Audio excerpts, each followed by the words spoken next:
오늘은 진정한 친구에 대한 말씀을 증거하도록 하겠습니다. 제목이 뭐라고요? 진정한 친구. 여러분들 다 친구들 있지요? 아마 같이 자라면서 사람들마다 다 친구들이 있을 겁니다. 그 친구에 대한 말씀, 오늘 첫 번째 같이 말씀을 나눠보도록 하겠습니다. 친근을 갖는다는 것은 이 땅에서 누릴 수 있는 최고의 복 중에 하나일 것입니다. 이 세상은 점점 물질이 더 큰 복으로 이해되고 있는 이 시점에서 애정어린 마음을 갖고 친근하게 대하는 그 친구가 어쩌면 금보다도 더 귀한 관계라는 것을 저는 말씀을 드리고 싶습니다. 불쌍히 여길 줄 아는 친구를 갖는 것이 땅을 갖는 것보다 더 낫다. 성경은 우리에게 말해주고 있어요. 친구가 없는 사람은 어떻게 보면 궁핍한 사람입니다. 가장 가까이 있는 친구를 저와 여러분들이 소중히 여기셔야 됩니다. 가장 가까이 있는 친구. 그것이 남편이 될 수 있고, 그것이 아내가 될 수 있고, 그것이 부모가 될 수 있고, 그것이 여러분의 친척이 될 수 있고, 여러분이 같이 공유하고 있는 예배의 동역자, 교우들도 될 수 있고, 여러분의 사업의 파트너인 친구들도 될 수 있을 것입니다. 내 주위에 있는 사람들이 다 귀한 친구들이라는 겁니다. 친구 관계가 좋으면 그 사람은 사회생활 속에서 승리하는 것입니다. 친구 관계가 나쁘면 그 사람의 사회생활은 불편하고 힘든 일이 벌어지는 것입니다.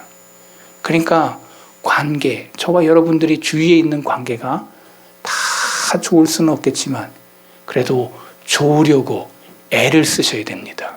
힘을 내셔야 됩니다. 내가 할 수 있는 그것으로 나눌 수 있어야 되고 내가 할 수 있는 것으로 손을 펴서 그들에게 주님의 사랑을 드러내는 통로로서 저와 여러분들이 친구의 사역을 잘 감당하셔야 됩니다. 성경은 우리에게 이러한 진정한 친구가 누구냐?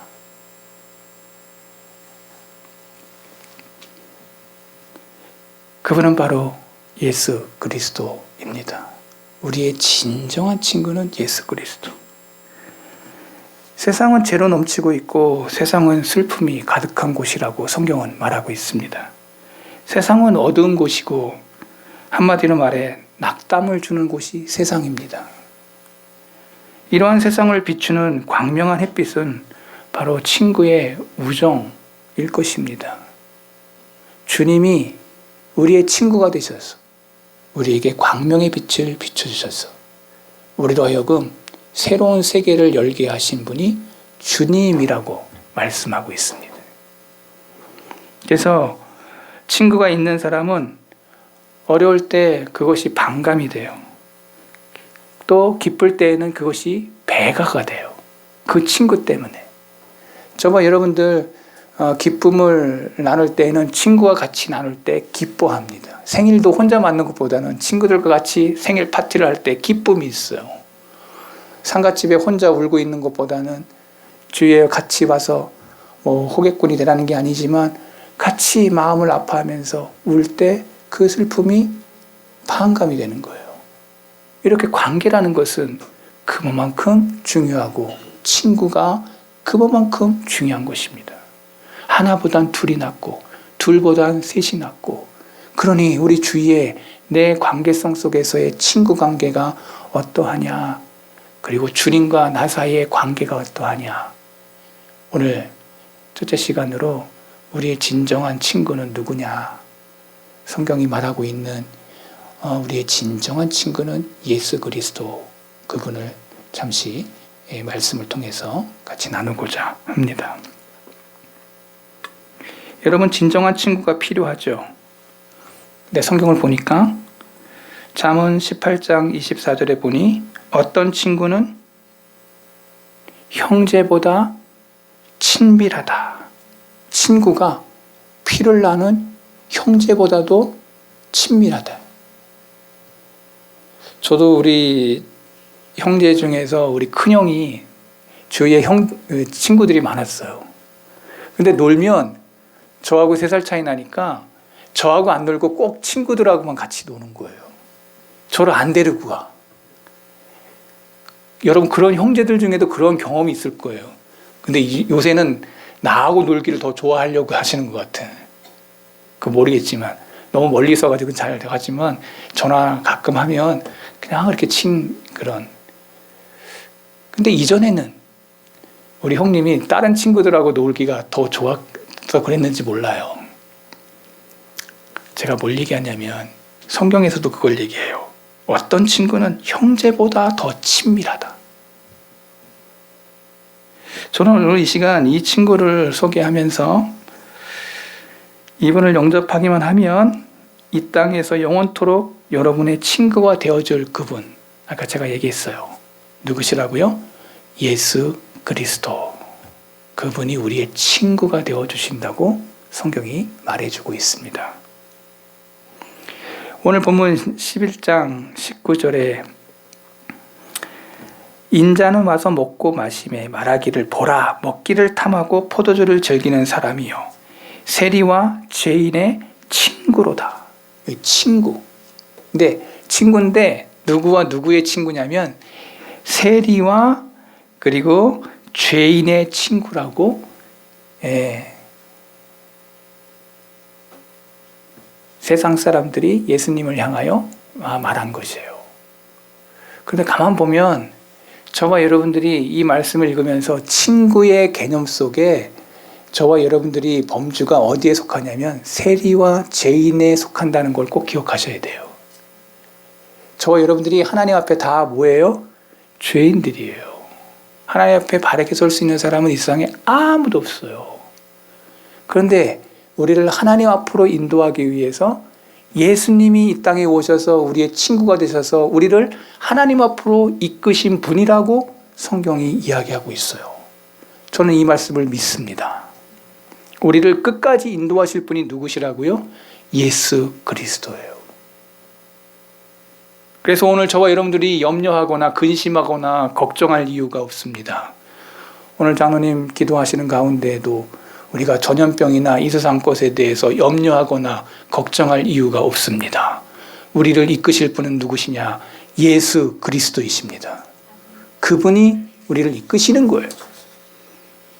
그래서 오늘 첫 번째로 같이 나눌 것은 여러분이 가장 어려울 때 함께 해줄 친구가 있다면 얼마나 좋겠어요. 주님은 바로 그런 친구가 되신다고 성경은 말하고 있어요. 사람은 하나님이 지으신 이 땅에서 도움을 가장 필요로 하는 존재입니다. 여러분 아기 보세요. 태어날 때 보면 이 아기는 아무것도 할 수 없어요.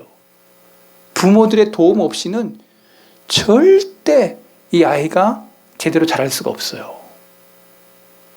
그걸 무려 우리 한국 사람들은 20년을 넘게 한다니까 그렇게 손이 많이 가. 내가 장성에서 아버지 어머니를 생각해 보니까 아버지 어머니의 손길이 닿아서 내가 이렇게 된 거라는 것을 깨닫게 됐어요. 그래서 보면 아버지 엄마가 존경스러워. 아무리 악한 부모라도 나를 낳아주신 부모에 대한 마음이 악할 수가 없는 거예요. 왜? 나의 나됨은 부모가 나를 이렇게 만든 거야. 그 손길을 통해서 아무리 힘들어도. 그러니까 부모님 욕하는 자식들은 제가 볼 때는 뭐 이해는 돼요. 그러나 전반적으로 볼 때 내가 지금 이성적으로 깨워서 공부를 안 가르쳐줬다 할지라도 부모님에 대해서 원망하고 불평하면 안 돼요. 도리어 그 부모님 앞에 감사하는 그러한 종들이 저와 여러분들이 되어야 되겠습니다. 가장 손이 많이 가. 그래서 도움을 필요로 하고 그때마다 부모가 가장 친한 친구가 되어 그에게 공급이 되었을 때 우리가 이렇게 자라게 된 거예요. 저와 여러분들이 하나님 앞에 정말로 절실하게 필요한 그러한 사람들이에요. 우리는 다 아담 이후로 태어난 사람들이기에 죄인들이에요. 죄인에게는 절실함이 있어요. 가난, 배고픔, 목마름, 추위, 질병 이런 필요와 비교하면 아무것도 아닌 죄인이 죄사함이라고 하는 이 필요를 늘 느끼는 거예요. 죄를 졌으니 죄에 대한 그것을 갚아야 된다고 하는 이 갚음.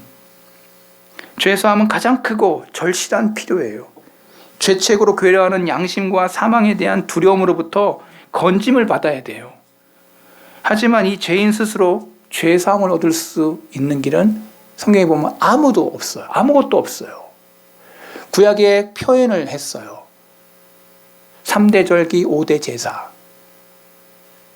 그 제사를 통해서 죄사함을 얻게 되는데 그것도 피를 통하여 죄를 사하는, 나를 대신해서 양이 죽어야 되고 나를 대신해서 염소가 죽어야 되고 나를 대신해서 새가 찢겨야 되고 나를 대신해서 소가 죽어야 돼요.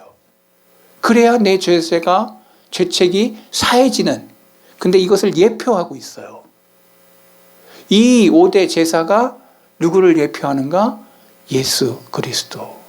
주님이 피 흘리심으로, 주님이 찢기심으로, 주님이 찔리심으로, 주님이 채찍을 맞으심으로, 주님이 나를 위하여 모든 고난을 대신하여 지시기 위해서 이 땅에 오신 친구 예수님이라고 말하고 있어요. 그러려고 오셨다고 말하고 있어요, 성경은. 그래서 우리의 진정한 친구라고 성경은 말하고 있어요. 이러한 필요 때문에 예수님이 이 세상에 오신 것이라고 신약성경은 구구절절히 그분에 대해서 설명을 해요. 자, 성경을 찾아보겠습니다. 디모데전서 1장 15절 읽어보세요. 누가? 큰 목소리로. 일부 예배 시간이지만, 우리 대예배 시간이지만 성경을 앞에서 대놓고 읽어봐야 돼요. 성경이 그것을 얘기하고 있다는 거. 디모데전서 1장 15절 아무나 큰 목소리로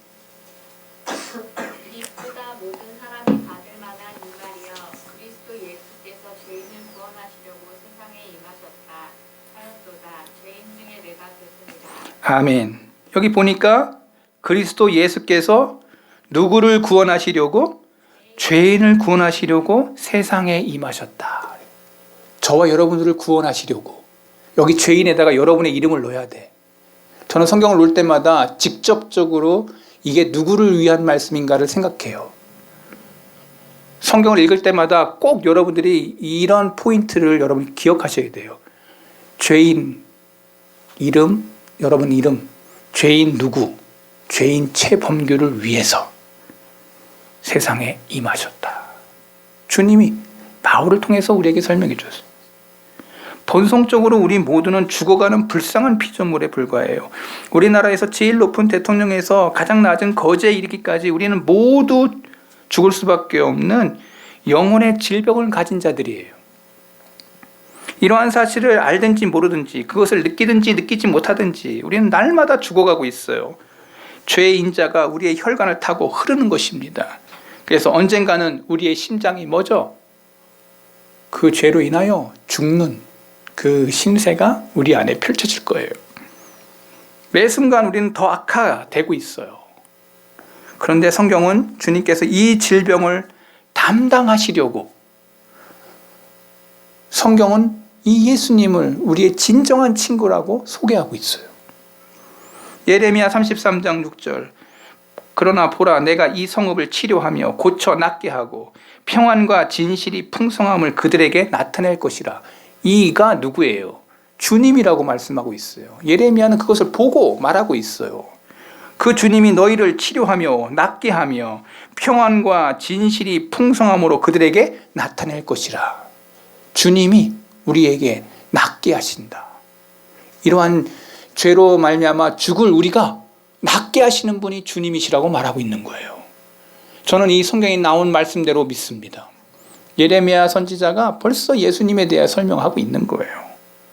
요한계시록 2장 11절 우리에게 귀 있는 자는 성령이 교회들에게 하시는 말씀을 들을지어다. 이기는 자는 둘째 사망의 해를 받지 아니하리라. 누구 때문에? 예수님 때문에 우리는 둘째 사망 임하지 않는다. 디모데후서 1장 10절에 바울이 이렇게 얘기했습니다. 이제 우리 구주 예수 그리스도의 나타나심으로 말미암아 그는 사망을 패하시고 복음으로써 생명과 썩지 아니할 것을 드러내신지라. 주님을 통해서 사망을 패하시고 복음으로 생명, 썩지 아니할 것을 우리에게 주셨다 말하고 있습니다. 그러니까 주님으로 인해서 저와 여러분이 죽지 않는다는 것을 기억하시기 바랍니다. 주님이 말씀하셨어요. 살아서 믿는 자, 죽어서 믿는 자들 다 주님을 보게 될 거예요. 다시 살아날 거예요. 우리 다 부활할 거예요. 한번 따라해 보겠습니다. 나는 부활합니다. 여러분 지금 이 예배 시간 속에서 저와 여러분이 부활한다는 이 신앙이 여러분의 마음속에 다 자리 잡고 있다는 걸 믿어요. 우리 모두는 본성적으로 감옥에 갇힌 채무자와 같아요. 하나님께서 우리 각 사람들에게 죄 짓지 말라고 했는데 우리는 죄를 지은 자손들로서 수천 달란트의 빚을 진 사람들과 같아요. 전혀 갚을 능력이 없어요.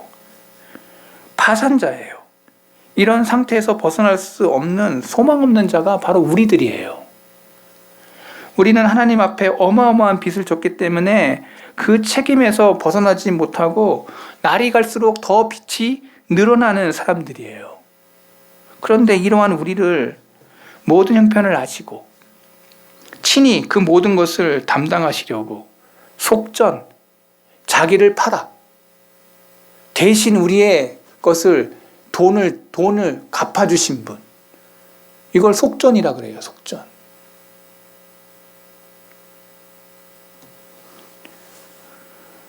우리의 형편을 하시고 친히 모든 것을 담당하시려고 주님이 오셨다고 말씀하고 있어요.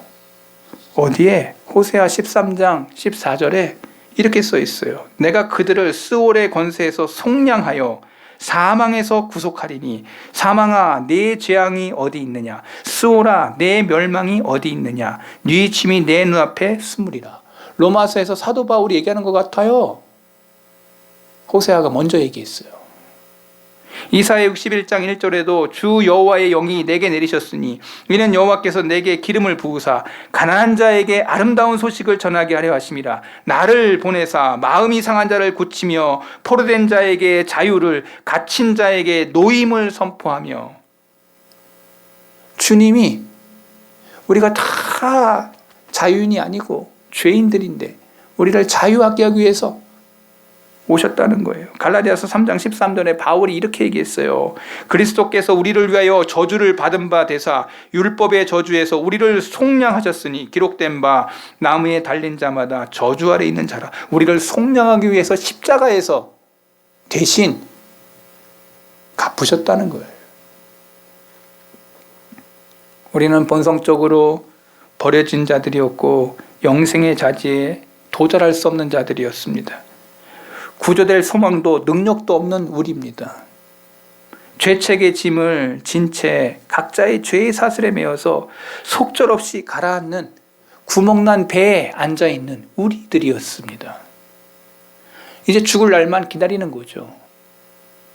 늘상 마귀의 밥이 되어 이리저리 헤매는 자들이었습니다. 그걸 바로 우리라는 표현을 썼어요. 성경은. 우리는 그러한 자들이라고. 주님께서 이 모든 상황을 아시고 우리를 구원하시려고 오셨다고 성경은 말하고 있어요. 자, 성경을 피세요. 누가복음 19장 10절 보세요. 읽어보세요. 19장 10절 누가복음. 의사 누가가 이렇게 얘기하고 있어요. 19장 10절 인자가 온 것은 잃어버린 자를 찾아 구원하려 함이라. 욥기 33장 24절에도 하나님이 그 사람을 불쌍히 여기사 그를 건져서 구덩이에서 내려가지 않게 하라. 내가 대속물로 얻었다. 대속물로 주고 얻었다는 거예요, 우리를. 주님이 하늘에서 내려오시지 않았다면 우리는 어떻게 되었을까요? 제가 한번 여러분들에게 질문해 봅니다. 주님이 인간의 몸으로 오시지 않았다면 어떻게 되었을까요? 저와 여러분들 여기 앉아있는 모든 사람들은 다 지옥의 아름목에 앉아 있어야 돼요. 한 사람도 천국에 올라갈 수 있는 사람은 여기에 아무도 없을 것입니다.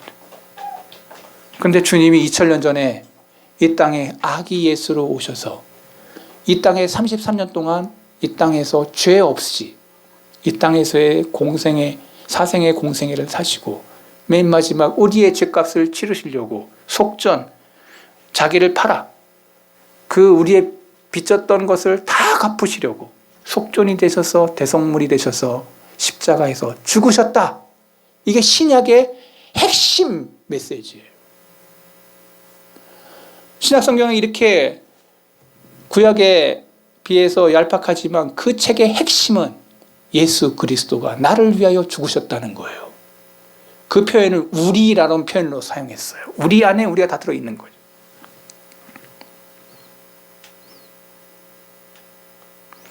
주님이 하늘에서 내려오시지 않았다면 우리는 한 사람도 천국으로 인도받을 사람이 없는,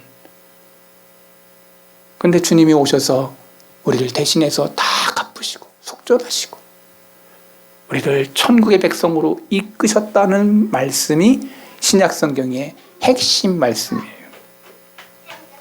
그러면 제가 여러분들에게 질문을 합니다. 주님이 우리를 구원할 의무가 있습니까? 한번 물어보겠습니다. 여러분, 주님이 우리를 구원할 의무가 있습니까? 주님이 우리에게 빚진 게 있습니까? 꼭 해야 될 이유가 있습니까?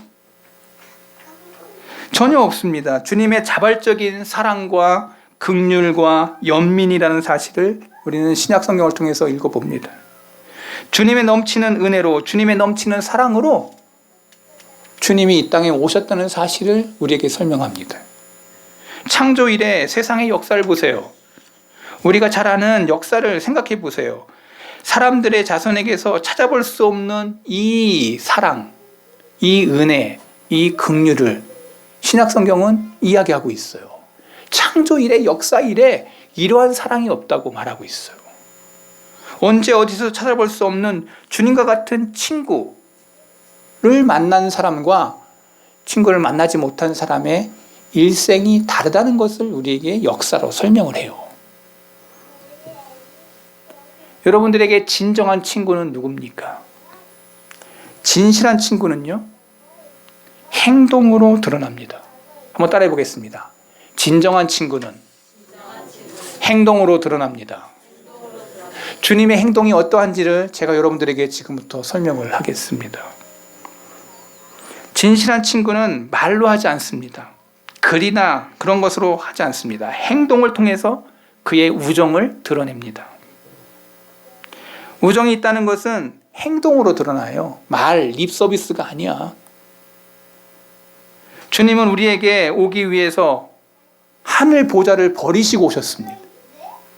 우리 육신과 똑같은 몸을 입고 아기 예수님으로 오셨습니다. 이게 쉬웠을까요?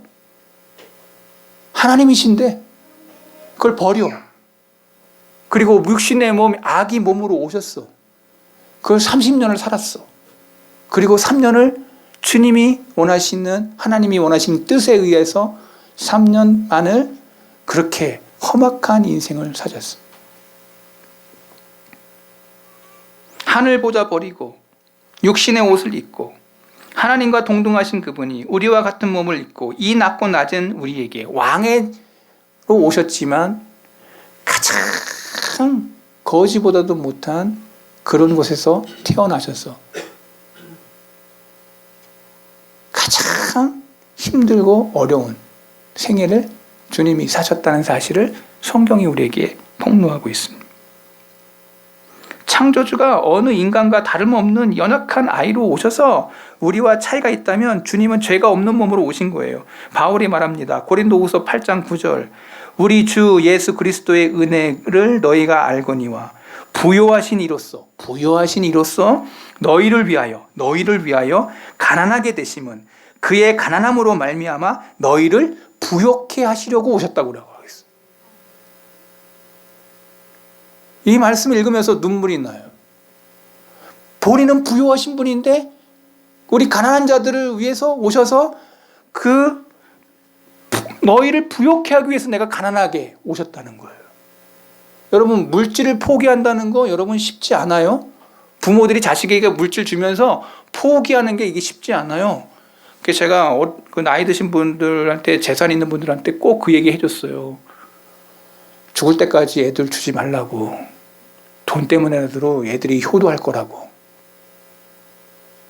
죽고 나서 후회하는 분들 제가 많이 봤거든요. 그러니까 장로님하고 권사님은 제 말 잘 들으셔야 돼요. 재산이 있는지 없는지 잘 모르겠지만 죽을 때까지 주면 안 돼. 조금씩 주긴 줘. 그렇지만 다 주면 안 된다 이 말이야. 많이 봤어요 제가. 이상한 세상이에요. 그 한량한 그 재산 때문에 싸우는 형제들도 많이 봤고, 참 이 세상 웃기는 세상이에요. 성경의 말씀을 읽는다고 그분들이 세상 사람들도 아니고 믿는 사람들이었어요. 난 너무 놀랄 거야. 형제들끼리 먹살잡이에 돈 몇 푼 때문에. 아닐 것 같죠? 닥치면요 다 본색이 드러나. 저 감사했어요. 우리 아버지가 그렇게 큰 부자가 아니라 해서 감사했어요.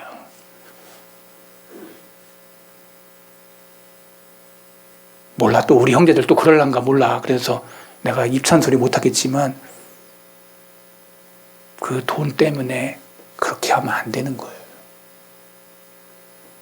근데 주님은 부유하신 분인데 우리를 건지시려고 가장 비천한 자리에 오신 분이 주님이세요. 너희를 부욕해 하려고 스스로 가난한 자리에 오신 분. 이러려고 오신 거예요.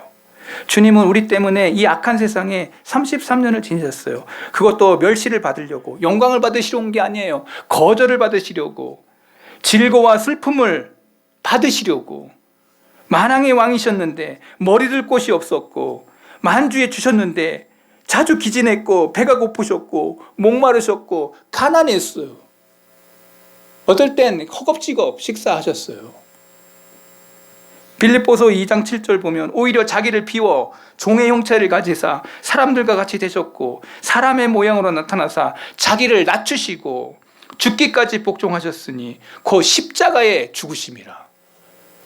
나를 살리시려고 십자가 지시려고 오셨다고.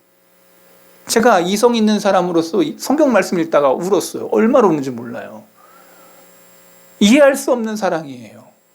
도저히 내가 세상에서 만날 수 없는 그러한 분이에요. 성경을 읽으면서 나의 죄성에 대해서 너무나도 냉철하게 주님이 말씀하시는 성경 앞에서 저는 눈물을 흘릴 수밖에 없었어요. 나같이 냉혈한 인간에게 주님이 오셔서 죄만 짓는 죄의 기계를 살리시려고. 얼마나 우리가 은혜가 없는 사람들이에요. 은혜 없는 나를 위하여 십자가를 지시려고 오셨다고. 그분이 나의 친구라고, 너의 친구라고. 주님은 우리 때문에 모든 죽음 가운데 가장 고통스러운 죽음을 택하셨어요. 십자가의 죽으심. 매를 너무 많이 맞으셨어요. 십자가를 들 기력조차 없을 만큼. 죄와 흠이 없으셨어요. 정죄받는 자리에 자신을 내어주셨어요. 죄인으로 정죄받으셨어요. 생명의 왕이셨지만 도살장으로 끌려가는 양과 같은 모습으로 빌라도 앞에서도 침묵하시면서 자기의 올바른 것을 드러내지 않으셨어요. 나를 살리시려고. 데살로니가전서 5장 10절 읽어보세요. 거기에 바울이 눈물의 이야기를 합니다. 읽어보세요. 데살로니가전서 5장 10절. 거기에 바울이 놀라운 표현을 썼어요.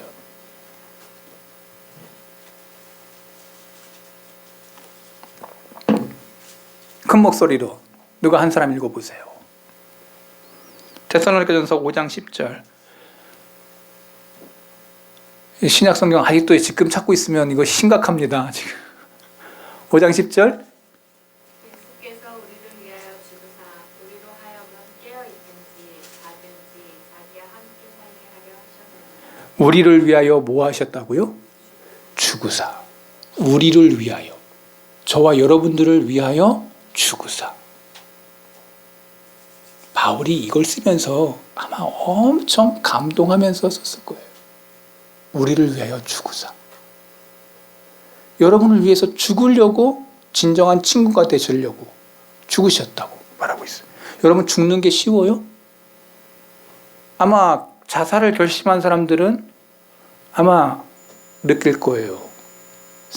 자기 생명을 끊는다는 게 얼마나 독해야 끊을 수 있는지를 알 거예요. 우울증 걸린 사람들이 죽으려고 할 때 얼마나 많은 시도를 하는지 몰라요.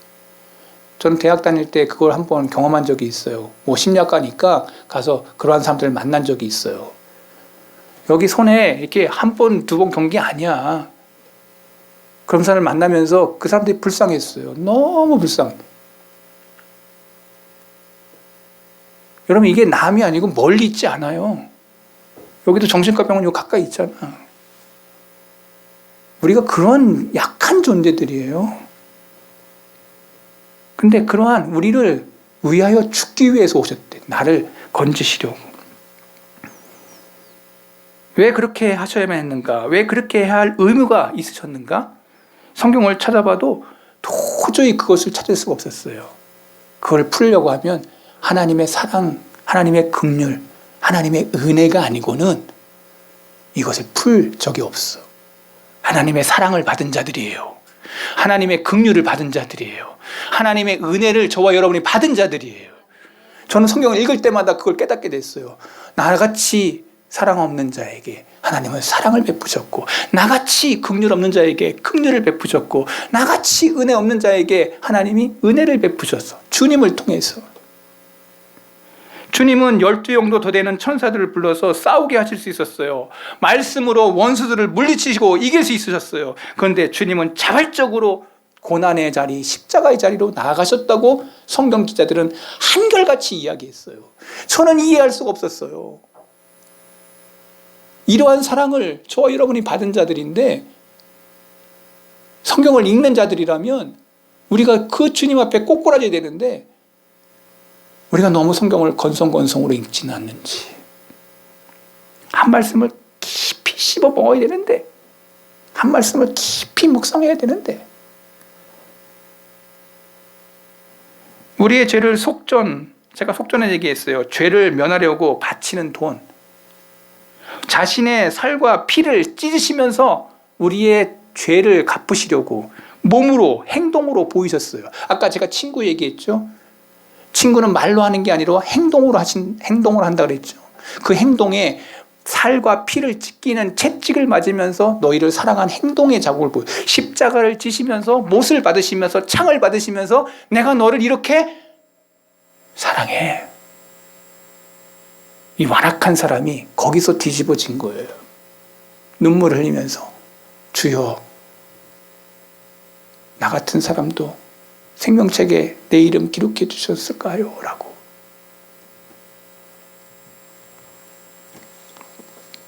주님은 목숨을 버려 속전으로 놓으시고 우리를 살리시려고 죽으셨다고 성경은 이야기해요.